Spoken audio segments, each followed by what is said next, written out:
ইউনূসের সফর ভণ্ডুলে লন্ডন যাচ্ছেন জয়। ডক্টর মোহাম্মদ ইউনূসের যুক্তরাজ্য সফরকে সামনে রেখে লন্ডনে যাচ্ছেন শেখ হাসিনা পুত্র সজীব ওয়াজেদ জয়। প্রধান উপদেষ্টা ডক্টর মোহাম্মদ ইউনূস লন্ডনে ব্যাপক বিক্ষোভের মুখে পড়বেন, তেমনটাই খবর দিয়েছে আমার দেশ পত্রিকা। ডক্টর ইউনূসের সফরের প্রতিবাদ জানাতে সেখানে হাজির হন আওয়ামী লীগের কর্মী সমর্থকরা। অবৈধ ডক্টর ইউনূস এই দেশে আসছে বাংলাদেশের ১৭ কোটি মানুষের রিপ্রেজেন্ট করার জন্য, অবৈধভাবে সে আসতে পারে না।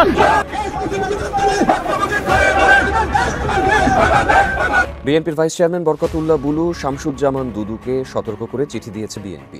হঠাৎ কেন বিএনপির সেই নেতাগুলা চুপ হয়ে গেলেন? হঠাৎ কি ওনাদের মুখে কোনো লাগাম টেনে ধরেছেন জনাব তারেক রহমান লন্ডন থেকে?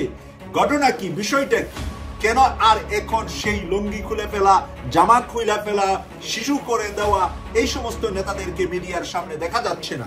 সম্মানিত দর্শক, আসসালামু আলাইকুম। নতুন একটি ভিডিওতে আপনাকে স্বাগতম। বাংলাদেশের চলমান রাজনৈতিক অবস্থা নিয়ে করা আমাদের আজকের ভিডিওতে অত্যন্ত গুরুত্বপূর্ণ তথ্য শেয়ার করা হয়েছে। দয়া করে ভিডিওটি শুরু থেকে শেষ পর্যন্ত দেখে একটি লাইক দিয়ে সবাইকে বেশি বেশি করে শেয়ার করে দিবেন। সেই সাথে আমাদের ভিডিওটি আপনি বাংলাদেশের কোন জেলায় বসে দেখছেন বা শুনছেন সেটি অবশ্যই কমেন্ট বক্সে কমেন্ট করে জানিয়ে দিতে ভুলবেন না। চলুন আর কথা না বাড়িয়ে ভিডিওটিতে একটি লাইক দিয়ে ধারাবাহিকভাবে আজকের বিস্তারিত খবরগুলো দেখে আসি। ডক্টর মোহাম্মদ ইউনূসের যুক্তরাজ্য সফরকে সামনে রেখে লন্ডনে যাচ্ছেন শেখ হাসিনা পুত্র সজীব ওয়াজেদ জয়। বাংলাদেশের নিষিদ্ধ আওয়ামী লীগ লন্ডনে প্রধান উপদেষ্টাকে কালো পতাকা প্রদর্শন এবং বিক্ষোভ করার প্রস্তুতি নিচ্ছে।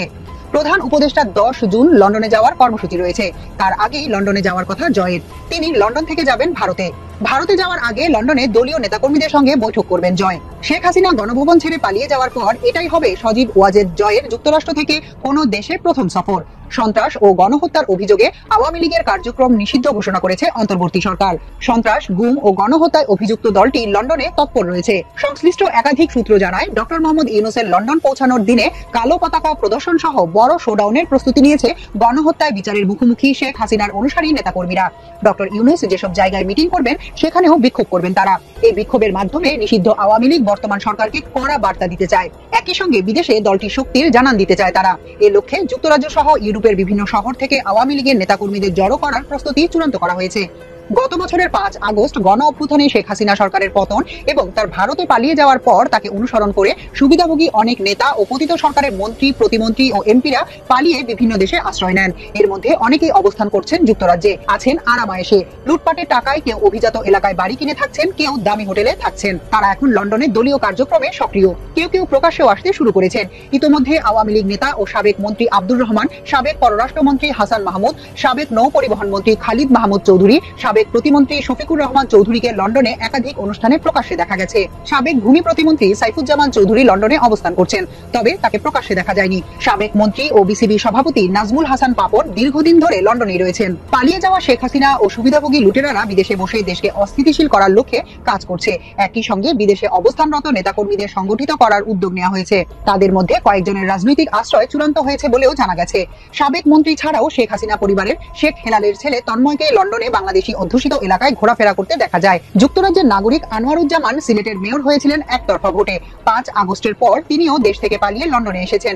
নিয়মিত বিভিন্ন জায়গায় একত্র হয়ে বৈঠক করছেন। ডক্টর মোহাম্মদ ইউনূসের 9 জুন দেশ থেকে রওনা দিয়ে 10 জুন লন্ডনে পৌঁছানোর কথা রয়েছে। লন্ডন থেকে দেশে আসবেন 13 জুন। প্রধান উপদেষ্টার এই সফরকে সামনে রেখে শেখ হাসিনার পক্ষ থেকে শোডাউনের জন্য কড়া নির্দেশ রয়েছে বলে জানিয়েছেন দলটির একটি সূত্র।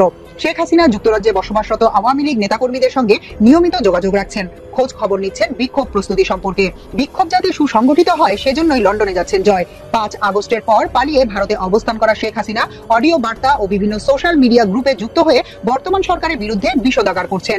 আন্দোলনের সঙ্গে জড়িতদের দেখে নেয়ার হুমকিও দিচ্ছেন তিনি। বিভিন্ন অডিও বার্তা ও দলীয় নেতাদের সঙ্গে ব্যক্তিগত টেলিফোন কথোপকথন সোশ্যাল মিডিয়ায় ভাসছে। এসব কথোপকথনেও প্রধান উপদেষ্টা ডক্টর মোহাম্মদ ইউনূসের প্রতি তার চরম বিরাগের বহিঃপ্রকাশ দেখা গেছে। অন্যদিকে 5 আগস্ট গণ অভ্যুত্থানের পরপরই ভিডিও বার্তা দেওয়া শুরু করেন জয়। পাশাপাশি ফেসবুকেও সরকারের বিভিন্ন কাজের কঠোর সমালোচনা করছেন। লন্ডন সফর শেষে জয় সোজা ভারতে যাবেন। লন্ডন থেকে অনেক আওয়ামী লীগ নেতাও জয়ের সঙ্গে ভারতে যাওয়ার প্রস্তুতি নিচ্ছেন। দলটির সংশ্লিষ্ট সূত্র থেকে এসব তথ্য নিশ্চিত হওয়া গেছে। আওয়ামী লীগের একটি সূত্র জানায়, রাজা চার্লসের অনুষ্ঠান ছাড়া বাকি সব জায়গায় ডক্টর মোহাম্মদ ইউনূসকে কালো পতাকা দেখানো হবে। এয়ারপোর্ট এবং যে হোটেলে তিনি অবস্থান করবেন সেখানেও বিক্ষোভ করবে নিষিদ্ধ ঘোষিত দলটি। ব্রিটেনের অত্যন্ত মর্যাদাপূর্ণ কিং চার্লস হারমোনি অ্যাওয়ার্ড 2025-এর জন্য মনোনীত হয়েছেন প্রধান উপদেষ্টা ডক্টর মোহাম্মদ ইউনূস। রাজা চার্লসের আমন্ত্রণে তিনি ব্রিটেনে যাচ্ছেন। রাজ পরিবারের পক্ষ থেকে 12 জুন এক অনুষ্ঠানের মাধ্যমে এই অ্যাওয়ার্ড হস্তান্তর করা হবে। রাজা নিজে এই অ্যাওয়ার্ড তুলে দেবেন ডক্টর মোহাম্মদ ইউনূসের হাতে। এদিকে রাজ পরিবারের পক্ষ থেকে দেওয়া পুরস্কার গ্রহণের জন্য ব্রিটেনে আসলেও তিনি রাষ্ট্রীয় উচ্চ পর্যায়ে একাধিক বৈঠক করতে পারেন বলে জানা গেছে। ব্রিটেনের হাই কমিশনের একটি সূত্র জানায়, অন্যান্য কর্মসূচি এখনো চূড়ান্ত হয়নি, তবে বেশ কিছু বৈঠক হওয়ার সম্ভাবনা রয়েছে। নোবেল বিজয়ী ডক্টর মোহাম্মদ ইউনূস যখন ব্রিটেনের রাজ পরিবারের মর্যাদাপূর্ণ অ্যাওয়ার্ড গ্রহণ করতে যাচ্ছেন, ঠিক একই সময় তাকে কালো পতাকা এবং বিক্ষোভ দেখানোর কর্মসূচি নিয়ে হাজির হচ্ছে বাংলাদেশে গণহত্যার অভিযোগে নিষিদ্ধ রাজনৈতিক দলটি। আওয়ামী লীগের সংশ্লিষ্ট একাধিক সূত্রে জানা গেছে, লন্ডনে বিক্ষোভের মাধ্যমে সরকারকে কঠোর বার্তা দিতে চায় দলটি। এছাড়া আগামী জুলাই আগস্টে সুবিধামতো সময় দেশে ও মাঠে নামার প্রস্তুতি নিচ্ছে নিষিদ্ধ ঘোষিত দলটি। এর লক্ষ্যে দলকে সংগঠিত করছেন খোদ শেখ হাসিনা নিজে। তিনি নিয়মিত দেশ ও বিদেশে অবস্থানরত আওয়ামী লীগের দায়িত্বশীলদের সঙ্গে যোগাযোগ রাখছেন এবং নির্দেশনা দিচ্ছেন। দলটিকে সংগঠিত করার পাশাপাশি মাঠে নামার প্রস্তুতি নিতে রীতিমতো দলীয় নেতাকর্মীদের উপর চাপ দেওয়া হচ্ছে। শেখ হাসিনার চাপে দলের অনেকেই জুন জুলাইয়ের মধ্যে দেশে ফেরার কথাও ভাবছেন। যুক্তরাজ্যে নিযুক্ত বাংলাদেশের সাবেক হাই কমিশনার সাইদা মুনা তাসনিম আওয়ামী লীগ ও শেখ হাসিনার পক্ষে বিভিন্ন দেশের লবিং এর দায়িত্ব পালন করছেন। দেশের বিরুদ্ধে বিদেশিদের কাছে নালিশের মিশনে নেমেছেন মুনা। তার মিশন হচ্ছে ফ্যাসিবাদের পক্ষে সাফাই গিয়ে বাংলাদেশকে জঙ্গি রাষ্ট্র হিসেবে পরিচিত করা। মুনা আওয়ামী লীগের সময় টানা 6 বছর যুক্তরাজ্যে হাই কমিশনার হিসেবে নিযুক্ত ছিলেন। কোন কূটনীতিককে 3 বছরের বেশি সময় এক জায়গায় রাখা হয় না, কিন্তু শেখ হাসিনার অতি বিশ্বস্ত মুনাকে রীতি ভেঙে 6 বছর রাখা হয় যুক্তরাজ্যে। তিনি যুক্তরাজ্যের বাংলাদেশ হাই কমিশনকে আওয়ামী লীগের দলীয় কার্যালয়ে রূপান্তরিত করেছিলেন। বিএনপির ভাইস চেয়ারম্যান বরকত উল্লাহ বুলু শামসুজ্জামান দুদুকে সতর্ক করে চিঠি দিয়েছে বিএনপি। বৃহস্পতিবার সন্ধ্যায় দলের কেন্দ্রীয় কার্যালয় থেকে তাদের কাছে এই চিঠি দেওয়া হয়েছে। চিঠিতে বলা হয়েছে, তাদের সাম্প্রতিক বক্তব্যে দলের ভাবমূর্তি ক্ষুণ্ণ হয়েছে। ভবিষ্যতে এ বিষয়ে সতর্ক থাকতে বলা হয়। গেল 20 মে এক আলোচনা সভায় জাতীয় নাগরিক পার্টির নেতা হাসনাত আব্দুল্লাহর বক্তব্যের প্রতিক্রিয়া জানান শামসুজ্জামান দুদু। কিছুদিন ধরেই তার সেই মন্তব্য নিয়ে সমালোচনা ওঠে সামাজিক যোগাযোগ মাধ্যমে। এদিকে বিএনপির আরেক ভাইস চেয়ারম্যান বরকত উল্লাহ বুলুর বক্তব্য গত কয়েকদিন ধরে আলোচনায় আসে। একটি অনুষ্ঠানে তিনি অন্তর্বর্তী সরকারের প্রধান উপদেষ্টার ধর্মবিশ্বাস নিয়ে প্রশ্ন তোলেন। এমন বক্তব্যের পরপরই তাদের দুজনকে সতর্ক করে চিঠি দিল বিএনপি।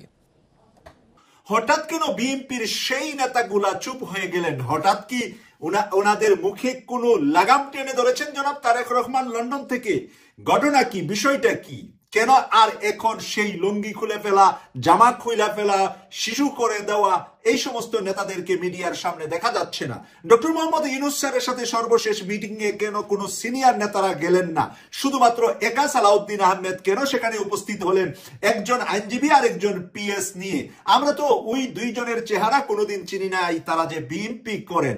কেন সালাউদ্দিনের এর আগের বার যখন ডক্টর মোহাম্মদ ইউনূস স্যারের সাথে বৈঠকের পরে এককভাবে 4 জন আসলেন, আর সালাউদ্দিন সাহেব যে বেয়াদবি করেছিলেন, ডক্টর মঈন খান স্যারের হাত এভাবে থামিয়ে দিয়ে মঈন খান স্যারের মুখ থেকে কথা নিয়ে যে কথা বলেছিলেন, যেই বক্তব্যটা আমি আপনাদের সামনে তুলে ধরেছিলাম, তার 2 দিন পরে ডাক্তার পিনাকি ভট্টাচার্য ওনার ভিডিওগুলা দেখিয়ে সালাউদ্দিনকে বেয়াদব হিসাবে যখন উপস্থাপন করলেন, এরপর থেকে আমরা শুনছি সিনিয়র নেতাদের ভিতরে চলছে মান আর অভিমান যে এই সালাউদ্দিনই কি তাহলে বিএনপির কাণ্ডারি হবে? তারেক রহমান সাহেব দীর্ঘকাল লন্ডন থাকবে, বাংলাদেশে কি এই চামচা সালাউদ্দিনের আন্ডারে ডক্টর খন্দকার মুশাররফ হোসেন ঢাকা বিশ্ববিদ্যালয়ের একজন সিনিয়র শিক্ষক, ডক্টর মঈন খানের মতন মানুষ ঢাকা বিশ্ববিদ্যালয়ের একজন সিনিয়র শিক্ষক, এবং বাংলাদেশের একটি সম্ভ্রান্ত পরিবারের ছেলে ডক্টর মঈন খান, আর তাদের মতন লোকেরা যদি ধমক খেতে হয় সালাউদ্দিন আহমেদের, তাহলে এই বিএনপি শেষ বয়সে তারা কতটুকু লালন করবেন, কতটুকু তারা চালিয়ে যাবেন, সেটা এখন বিবেচনার বিষয়। তাদের এটাই ছিল সর্বশেষ নির্বাচন, জীবনের শেষ সময়ে এসে হয়তোবা আরেকবার তারা মন্ত্রী হবেন বা এমপি হবেন, তারা পার্লামেন্টে যাবেন, কিন্তু তাদেরকে যেভাবে শাসন করলেন জনতার সামনে, হাজার নয় কোটি কোটি মানুষের সামনে, কারণ আমার এই বক্তব্যটা আমি একা আমার অফিসে বসে দিলেও কিন্তু এই বক্তব্য আপনারা হাজার হাজার মানুষ দেখবেন। তাই আমার টুপির কালারটা কি সেটা কিন্তু আমাকে বলে দিতে হবে না, আপনারা দেখে ফেলবেন। আমার গেঞ্জিটা কিরকম ছিল, ময়লা ছিল না পরিষ্কার আছে, সেটাও আপনারা কিন্তু দেখতে পাচ্ছেন। আমার পিছনে আমার উপহারগুলো আপনারা দেখতে পাচ্ছেন। তাই লুকানোর কিছু নাই।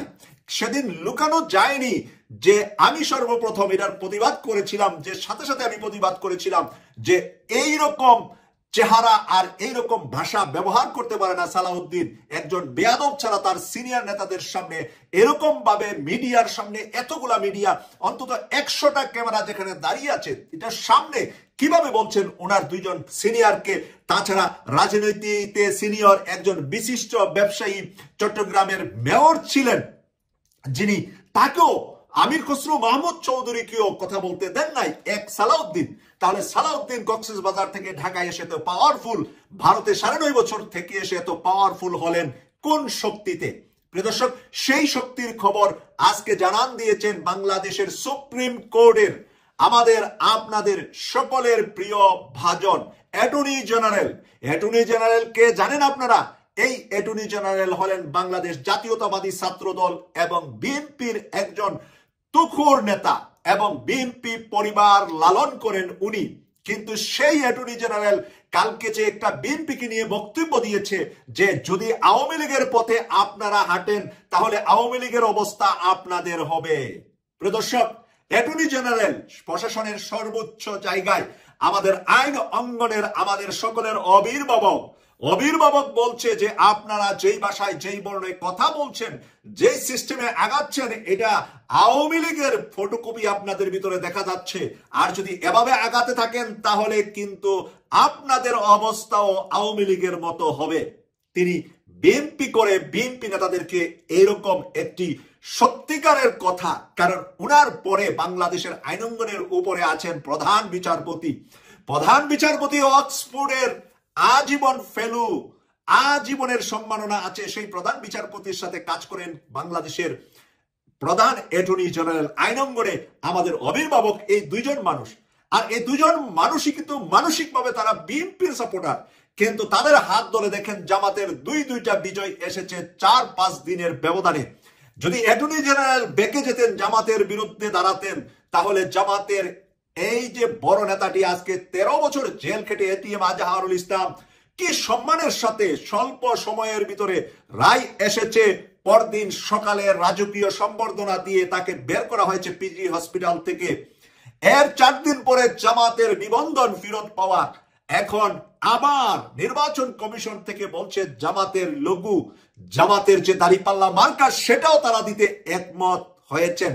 এবং প্রধান বিচারপতির জাজমেন্টে লেখা ছিল জামাতের সবকিছু যতটা সম্ভব দ্রুত গতিতে ফেরত দেওয়া হোক। দর্শক, এ থেকে কি বোঝা যাচ্ছে দেশ কোন দিকে, কার দিকে যাচ্ছে? আজকে দেখেন মুশফিকুল ফজল আনসারী ভাই বেগম খালেদা জিয়ার উপসচিব ছিলেন, সেই মুশফিকুল ফজল আনসারী ভাই এখন রাষ্ট্রদূত।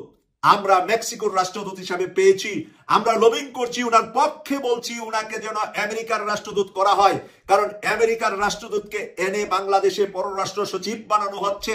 তাই আমেরিকার শূন্যস্থানটা মুশফিকুল ফজল আনসারী ভাই, বিএনপির তুখোর নেতা, ছাত্র দলের তুখোর নেতা। আমি মুশফিকুল ফজল আনসারী ভাইকে আমেরিকার মতো শক্তিশালী দেশের রাষ্ট্রদূত হিসাবে দেখতে চাই। আমি আশা করছি উনি আমেরিকার রাষ্ট্রদূত হিসাবে উনি বদলিটা পাবেন। এদিকে অবৈধ বন্দি বিনিময়ে সুব্রত বাইনকে ফিরিয়ে দিয়েছিল ভারত। গুম কমিশনের প্রতিবেদন। অবৈধ বন্দি বিনিময় প্রক্রিয়ার মাধ্যমে 2022 সালের এপ্রিল মাসে ভারত থেকে শীর্ষ সন্ত্রাসী সুব্রত বাইনকে দেশে ফিরিয়ে আনা হয়েছিল। তার বিনিময়ে টাস্কফোর্স ফর ইন্টারোগেশন টিএফআই সেলে আটক এক বাংলাদেশিকে ভারতীয় গোয়েন্দাদের হাতে তুলে দেয় তৎকালীন ফ্যাসিস্ট আওয়ামী লীগ সরকার। গুম কমিশনের দ্বিতীয় ধাপের প্রতিবেদনে এমন তথ্য উঠে আসে। বুধবার প্রতিবেদনটি অন্তর্বর্তী সরকারের প্রধান উপদেষ্টা অধ্যাপক মোহাম্মদ ইউনূসের কাছে জমা দেয় কমিশন। 5 জন প্রধান উপদেষ্টার প্রেস উইং থেকে প্রতিবেদনের কিছু অংশ প্রকাশ করা হয়। প্রতিবেদনে বলা হয় 5 আগস্টের পরবর্তী 3 দিনের মধ্যে জয়েন্ট ইন্টারোগেশন সেল জিআইসি থেকে অন্তত আরো 1 জন এবং task force for interrogation sell TFI থেকে অন্তত 5 ব্যক্তি মুক্তি পেয়েছিল। তাদের একজন সুব্রত বাইন, যিনি ইন্টারপোলের মোস্ট ওয়ান্টেড তালিকায় ছিলেন। তিনি হত্যাকাণ্ড, চাঁদাবাজি, অপহরণ সহ বহু গুরুতর অপরাধে অভিযুক্ত। সুব্রত বাইনকে 2001 সালে বাংলাদেশ সরকার 23 শীর্ষ অপরাধীর তালিকায় অন্তর্ভুক্ত করে। করে। 2012 সালে নেপালের একটি জেল থেকে সুড়ঙ্গ খুঁড়ে পালিয়ে যান তিনি। পরে ভারত থেকে কয়েকবার গ্রেপ্তার হলেও জামিনে ছাড়া পেয়ে আবার সক্রিয় হন। 2022 সালের এপ্রিলের শেষ দিকে তাকে একটি গোপন অবৈধ বন্দি বিনিময় প্রক্রিয়ার মাধ্যমে ভারত থেকে বাংলাদেশে আনা হয়। প্রতিবেদনে আরো বলা হয়, সুব্রত বাইনের বিনিময়ে যে বাংলাদেশিকে পাঠানো হয়েছিল তাকে কমিশন শনাক্ত করে। তিনি ভারতে গিয়ে একটি মামলায় কারাবরণ করেন এবং পরে বাংলাদেশে ফিরে আসেন। ভারতীয় কেস ডকুমেন্ট থেকে তার উপস্থিতির বিষয়টি নিশ্চিত হয় কমিশন।